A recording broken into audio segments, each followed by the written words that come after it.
Good morning, students. Myself, Dr. Sunaina Khatri, Assistant Professor in ABST Government PG College, Barmer. आज हम क्रय बही का प्रमाणन यानी वाउचिंग ऑफ परचेज बुक्स के बारे में स्टडी करेंगे। इस बही का प्रमाणन करते समय अंकेक्षक को सर्वप्रथम आंतरिक नियंत्रण प्रणाली यानी इंटरनल कंट्रोल सिस्टम की जांच करनी चाहिए और यह देखना चाहिए कि उस संस्था में इंटरनल कंट्रोल सिस्टम जो है वह सुव्यवस्थित और संतोषजनक है अथवा नहीं, और यदि यह सुव्यवस्थित तथा संतोषजनक है तो उसे प्रमाणन की निम्नलिखित विधि अपनानी चाहिए, यानी वाउचिंग के लिए कौन कौन से स्टेप्स उसको फॉलो करने चाहिए। फर्स्ट है बीजकों के आधार पर क्रय बही में लिखे गए लेखों की जांच करना, यानी जो हमारे पास इनवॉइस है उस इनवॉइस के बेसिस पर हमने परचेज बुक में जो ट्रांजैक्शंस लिखे हैं उनको चेक करना। तो क्रय बही में लिखे गए लेन देनों की जांच के संबंध में बीजकों को मूल प्रमाणक मानना चाहिए, यानी जो हमारा मेन डॉक्यूमेंट है वो वाउचर्स यानी इनवॉइस ही माने जाने चाहिए। बीजक में विवरण का तत्संबंधी लेखों से मिलान करना चाहिए, यानी इनवॉइस में जो हमने डिस्क्रिप्शन लिखा हुआ है उसको हमने जो एंट्री की है उससे चेक करना चाहिए। मिलान करने के बाद यह भी जांच कर लेनी चाहिए कि बीजक ठीक है या नहीं। ऐसी जांच करते समय माल बेचने वाले व खरीदने वाले आदि का नाम, बीजक की तारीख, उसमें लिखी गई अमाउंट, व्यापारिक बट्टा आदि की भी जांच करनी चाहिए, यानी कि कौन पर्सन बेचने वाला है, किसने बीजक बिल खरीदा मतलब जो है गुड्स खरीदा है, और इनवॉइस की डेट क्या है, कितनी अमाउंट का इनवॉइस बना है और ट्रेड डिस्काउंट कितना उस पर दिया गया है, इन सब बातों को नोट करना चाहिए।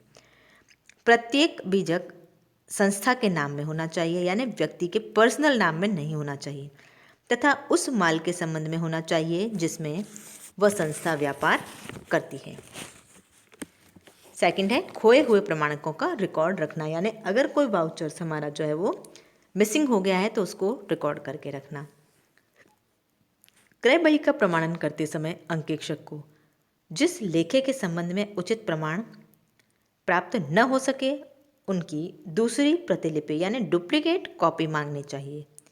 यदि किसी लेखे के लिए संतोषजनक प्रमाण न मिले अथवा प्रमाणक खोए हुए हों तो उनका विवरण अपनी ऑडिट नोटबुक में भी कर लेना चाहिए। थर्ड है माल आगमन पुस्तक की सहायता लेना, यानी गुड्स इनवर्ड बुक जो है उसकी हेल्प लेना। बड़ी बड़ी संस्थाओं में प्रायः बाहर से आने वाले प्रत्येक माल को माल आगमन पुस्तक यानी गुड्स इनवर्ड बुक में लिखते हैं। यदि आवश्यकता हो तो माल प्राप्ति संबंधी विवरण इस पुस्तक की जांच से भी ज्ञात हो सकते हैं। अंकेक्षक को इस पुस्तक की जांच करनी चाहिए क्योंकि इससे पता चल सकता है कि कहीं बीजक दबा कर तो नहीं रखे गए हैं। यदि इस पुस्तक का संस्था में प्रयोग न किया जाए तो विक्रेताओं के सलाह पत्र जो उन्होंने सामान के बीजक के साथ भेजे थे उनको भी चेक करना चाहिए।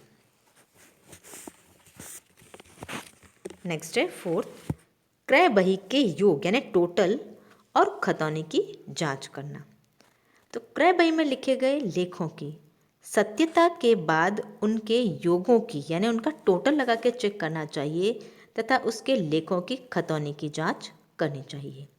अब इसके लिए हम कौन कौन से प्रमाणक जो है वो यूज़ कर सकते हैं, तो प्रमाणक के तौर पर हम बीजक यानी इनवॉइस, माल आगमन पुस्तक यानी गुड्स इनवर्ड बुक, आदेश की प्रतिलिपि यानी जो हमने ऑर्डर प्लेस किया है उसकी कॉपी, चालान फॉर्म और माल प्राप्ति नोट आदि में लिखी गई अमाउंट और डिटेल से हम जो है वो चेक कर सकते हैं।